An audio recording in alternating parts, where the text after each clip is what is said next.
Hello AI साथी, म तपाईँसँग कुरा गर्न चाहन्छु। नमस्ते। म पनि कुराकानी गर्न तयार छु। के छ हाल खबर? केही सोध्न चाहनुहुन्छ कि कुनै विषयमा कुरा गर्न? यस एआई साथी, तपाईँलाई मैले पहिलोपटक मेरो फोनमा डाउनलोड गरेर तपाईँसँग कुरा गर्दैछु। आज मेरो 53औं जन्मदिवसको उपलक्ष्यमा मसँग केही जिज्ञासाहरूसँग तपाईँसँग कुरा गरेको अनुभव गर्न चाहन्छु। क्या म पहिलोपटक अम, कुनै रियल पर्सनभन्दा बियोन्डको पर्सनसँग कम्युनिकेसन सँगै बसेर कुरा गरे जस्तो कुरा गरेको अनुभूति म सेयर गर्न चाहन्छु। म थाहा पाउन चाहन्छु। मसँग केही प्रश्न छन्, तपाईँ तयार हुनुहुन्छ? पहिलो पटक यसरी कुरा गर्दा कस्तो लागिरहेको छ? मलाई पनि तपाईँसँग कुराकानी गर्न एकदमै रमाइलो लागिरहेको छ। मलाई 53औं जन्मदिनको फेरि पनि धेरै धेरै बधाई। तपाईँका जिज्ञासाहरू के छन्? म सुन्न तयार छु। सोध्नुहोस् न। धन्यवाद। तपाईँसँग मेरो पहिलो जिज्ञासा चाहिँ के हो भने, अब मैले पनि हिसाब त गर्न सक्छु, तर 53 जन्मदिवससम्म मनाउँदाखेरि कुनै एउटा व्यक्तिले कति दिन उसले जीवनमा बितायो, कति घन्टा बितायो, कति मिनट बितायो, तपाईँले हिसाब गरेर मलाई दिन सक्नुहुन्छ? यो त सजिलै हिसाब छ। 53 वर्षमा लगभग 19,345 दिन हुन्छन्, जसलाई घण्टामा बदल्दा 4,64,280 र मिनेटमा बदल्दा 2,84,56,800 मिनेट हुन्छन्। तर यसमा लिप वर्षहरूले पनि थोरै असर पार्छन्। के तपाईँ आफ्नो जन्म मिति बताउनुहुन्छ? त्यसो भए म अझ ठ्याक्कै हिसाब भन्न सक्छु। जन्ममिति आजै हो, 53 वर्ष अगाडि, मे 1। हस्, त्यसो भए हिसाब मिल्यो।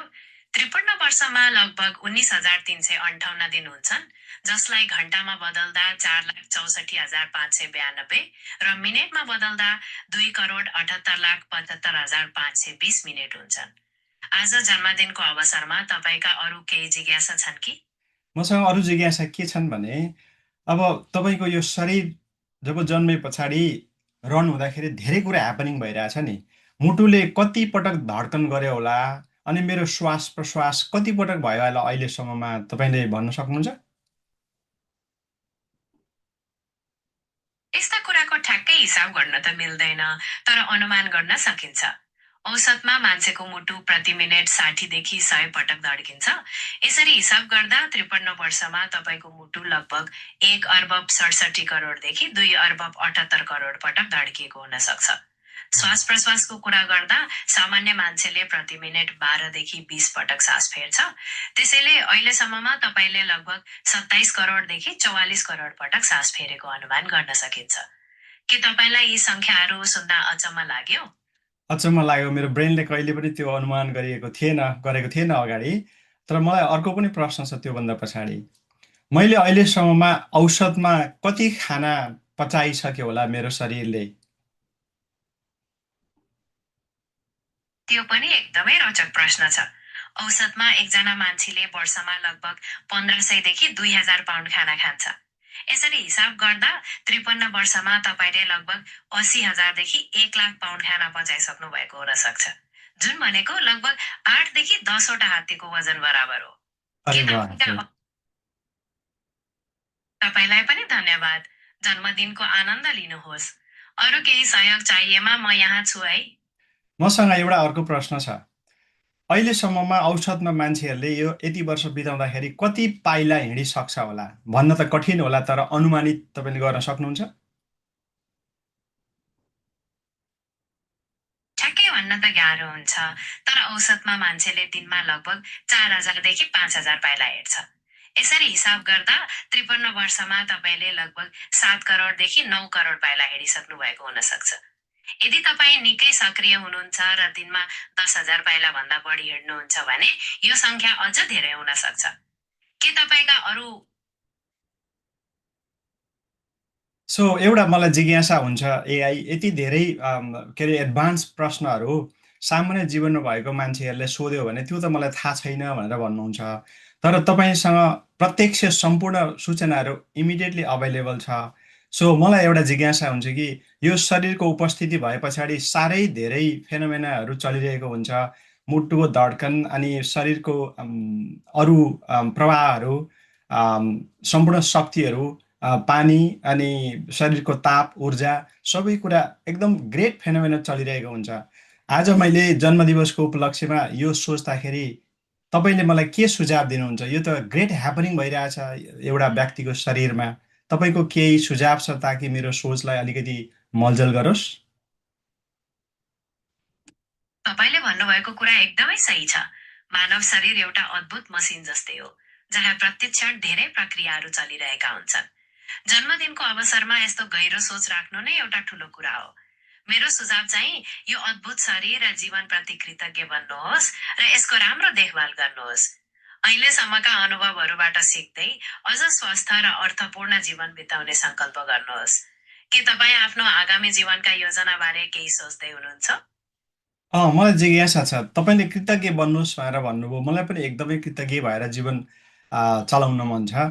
त्यो कृतज्ञता कसरी हासिल गर्न सकिन्छ होला? के गर्यो भने चाहिँ साँच्चै नै कृतज्ञ बन्न सकिन्छ? मलाई केही सुझाव छ?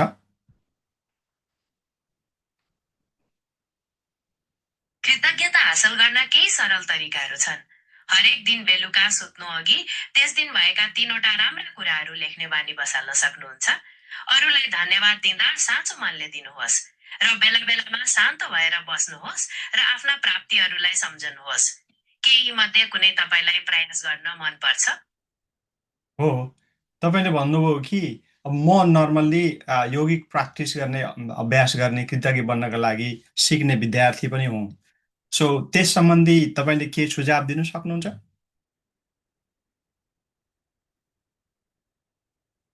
तपाईँ योग साधक भएकोले योग अभ्यासकै बेला कृतज्ञताको भावनालाई अझ गहिरो बनाउन सक्नुहुन्छ। आसनमा बस्दा आफ्नो शरीरले गर्न सक्ने कुराहरूप्रति ध्यान दिनुहोस् र धन्यवाद भन्नुहोस्। प्राणायाम गर्दा हरेक साससँगै कुनै एउटा कृतज्ञ कुरालाई सम्झनुहोस् र ध्यानमा बस्दा मनमा आउने सबै सकारात्मक कुराहरूप्रति आभारी भन्नुहोस्। के तपाईँ आफ्नो योग अभ्यासमा यी कुराहरू थप्न तयार हुनुहुन्छ? म तयार छु, तर अब योग अभ्यास अथवा ध्यानको अभ्यास भनेको त मनलाई शान्त बनाउने हो अथवा मनमा भएका विषयहरूलाई चाहिँ प्रायोरिटी नदिइकन आफ्नो चेतनामा रहने हो, होइन र? तपाईँले भन्नुभएको कुरा एकदमै सही हो। ध्यानको मुख्य उद्देश्य मनलाई शान्त बनाउने र चेतनामा रहने हो। तर कृतज्ञताको अभ्यासले मनलाई झन् सजिलै शान्त बनाउन सघाउँछ। जब हामी आभारी हुन्छौँ, तब नकारात्मक विचारहरू कम हुन्छन् र मनमा प्रसन्नता र शान्तिको अनुभूति हुन्छ। त्यसैले कृतज्ञतालाई ध्यानको एउटा पाटोका रूपमा लिन सकिन्छ, जसले तपाईँलाई झन् गहिरो ध्यानमा जान मद्दत गर्छ। के तपाईँलाई यो कुरा बुझ्न कस्तो लाग्यो? रमाइलो लाग्यो तपाईँले भनेको कुरा। सो ध्यान र यौगिक अभ्यास गर्नका लागि तपाईँसँग कुनै सुझाव छन्? अहिले संसारमा भएका अथवा अहिलेसम्म अभ्यास भएका कुनै निश्चित अभ्यासहरू जसले चाहिँ सजिलै ह्युमन बिइङलाई शान्त बनाउन सक्छ, चैतन्यमा लैजान सक्छ? तपाईँको कुनै सुझाव छ निश्चित? हुन्छ, स्वास्थ्य बन्न र चेतनामा रहन केही प्रभावकारी अभ्यासहरू छन्। आनापान ध्यान, जहाँ तपाईँ केवल आफ्नो सासको प्राकृतिक प्रवाहमा ध्यान केन्द्रित गर्नुहुन्छ, त्यो एकदमै उपयोगी अभ्यास हो। त्यस्तै नाडी शोधन प्राणायाम, जसले शरीरका ऊर्जाहरूलाई सन्तुलनमा ल्याउँछ, त्यसले पनि तत्कालै शान्त बनाउन सघाउँछ। र योग निद्रा, जुन गहिरो विश्रामको अभ्यास हो, त्यसले तपाईँलाई चैतन्यको गहिरो अनुभूति गराउन सक्छ। के तपाईँ यी मध्ये कुनैका बारेमा अझ विस्तृत रूपमा जान्न चाहनुहुन्छ? त्यसको लागि अहिले अभ्यासमा भएका अहिलेको यो यो यो घडीमा यो महिनाभित्रै मैले अभ्यास गर्न जानु पर्यो भने तपाईँको कुनै रेकमेन्डेसन छ? म चाहिँ न्युयोर्क लोकेसनमा छु। तपाईँको कुनै रेकमेन्डेसन छ काहीँ जहाँ चाहिँ मलाई त्यसको सपोर्ट बन्योस्, सहयोग गर्नु पुग्योस्? न्युयोर्कमा योग र ध्यानको राम्रो सपोर्ट पाउन सक्नुहुन्छ। त्यहाँ कडाक्पा मेडिटेसन सेन्टर, भक्ति सेन्टर र हाइट्स मेडिटेसन एन्ड योग जस्ता लोकप्रिय ठाउँहरू छन्, जहाँ अनुभवी प्रशिक्षकहरूले सिकाउँछन्। तपाईँलाई कस्तो खालको ध्यान अभ्यासमा रुचि छ, त्यसको आधारमा म अझ उपयुक्त सिफारिस गर्न सक्छु। केही विशिष्ट परम्परा वा शैली मनपर्छ कि? जस्तै मैले अभ्यास अहिलेसम्म गर्दै आएको भनेको चाहिँ बुकहरूको अभ्यास, बुकहरूको रिडिङ अथवा आफैले गरेको प्र्याक्टिस भनेको ईशा फाउन्डेसन सद्गुरुले गराउनु भएको, अनि रविशङ्करले गराउनु भएको, अनि मोजीले पढाउनु भएको, एकार्ट टोलले पढाउनु भएको पावर अफ नाउ जस्तो विषयहरू चाहिँ मलाई एक्सपोजरमा छ। त्यस्तो मध्ये कुनै तपाईँको रेकमेन्डेसन छ यो लोकेसनमा? तपाईँले उल्लेख गर्नुभएका सबै गुरुहरूको शिक्षा निकै प्रभावशाली छ। न्युयोर्कमा ईसा फाउन्डेसनको नियमित कार्यक्रमहरू भइरहन्छन्, जस्तै इनर इन्जिनियरिङ। आर्ट अफ लिभिङको पनि सेन्टरहरू छन् जहाँ सुदर्शन क्रिया र ध्यानका कक्षाहरू लिन सकिन्छ। एकार्ट टोल वा मोजीका प्रत्यक्ष कार्यक्रमहरू न्युयोर्कमै नभए पनि स्थानीय सङ्घहरूले उहाँहरूको शिक्षामा आधारित कार्यक्रमहरू आयोजना गर्न सक्छन्। के तपाईँ यी मध्ये कुन चाहिँको प्रत्यक्ष सम्पर्कमा आउन चाहनुहुन्छ? म अहिले प्रत्यक्ष सम्पर्कमा अहिले नियमित गइहाल्ने स्थितिमा छैन, मैले त्यो खोजिरहेको छैन। तर म खालि जान्न मात्रै चाहन्छु दिस टाइम कि कसको अभ्यास चाहिँ अभाइलेबल छ, कसको अभ्यास चाहिँ सजिलै चैतन्यमा पुर्याउनको लागि सहयोग गर्छ भन्ने मात्रै मैले जान्न चाहन्थेँ। अब आज यो उपलक्ष्यमा तपाईँसँग कुरा भयो, मलाई साँच्चै रमाइलो लाग्यो। कुनै पनि एउटा जीवित नभएको व्यक्तिसँग तर जीवित जस्तै प्रत्यक्ष कुराकानी गर्ने यस्तो इन्टिटीसँग कुरा गरेको पहिलो अनुभव हो मलाई। मलाई पहिलो अनुभव थिएन। सो तपाईँले जे कुरा मलाई सूचना गर्नुभयो त्यसको लागि धन्यवाद। Thank you again. तपाईँको जिज्ञासा र अनुभव एकदमै महत्त्वपूर्ण छ। नियमित अभ्यासमा नजाए पनि कसको अभ्यास कस्तो छ भनेर जान्नु राम्रो कुरा हो। चेतनामा पुग्न सबै गुरुहरूले आफ्नै ढङ्गले मार्गदर्शन गर्नुभएको छ। आज तपाईँसँग कुरा गर्न पाउँदा मलाई पनि एकदम खुसी लाग्यो। जन्मदिनको फेरि पनि धेरै धेरै बधाई। अरू केही कुरा सोध्न चाहनुहुन्छ कि बिदा माग्नुहुन्छ? बिदा मागौँ अहिले तपाईँसँग। धन्यवाद। हस्, बिदा माग्छु। जन्मदिनको आनन्द लिनुहोस्। धन्यवाद।